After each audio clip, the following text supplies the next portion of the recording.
अस्सलामुअलैकुम दोस्तों, क्या हाल चाल है। नूनी मुनी सी ब्रेकिंग न्यूज़ है जी। और आखिरी बात आपको पहले बता दें, कुछ देर पहले वीडियो डाली थी लेकिन उसमें एक कुछ कमी कोताही थी, वो मैंने रिमूव कर दिया है। तो सेम वीडियो दोबारा रिकॉर्ड की जा रही है फुल इन्फॉर्मेशन के साथ।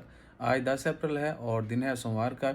सऊदी अरेबिया ने ईद की छुट्टियों की अनाउंसमेंट कर दी है। 21 से 26 तक सऊदी अरेबिया में ईद उल फितर की छुट्टियाँ होंगी, यानी जुमा हफ्ता और बुध तक, जुमा से लेकर बुध तक छुट्टियां होंगी। 27 अप्रैल बरोज़ जुमेरात जो है लोग दोबारा काम पे जाएंगे, जो गवर्नमेंट के लोग हैं या प्राइवेट भी लोगों ने एक छुट्टी बीच में ऐड करके 9 दिन बना लेने। सो ओमान में जो है एक्सपेक्टेशन 4 की है कि जी 4 छुट्टियाँ होंगी। अब देखना ये है कि गवर्नमेंट क्या डिसाइड करती है।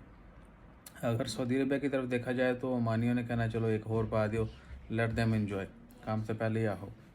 सही है ना। तो बस दुआ करें कि जितनी भी हों वक़्त जो है अच्छा गुजरे और आने वाला वक़्त सबके लिए अच्छा हो। और क्या है जी, और तो कुछ नहीं है। 21 से 26 तक सऊदी अरबिया में छुट्टियाँ हैं ईद उल फितर की। और ईद जो है आप सबको पता ही है कि 99% चांस है सैटरडे को ही होगी, यानी 30 रोज़े पूरे होंगे इस साल।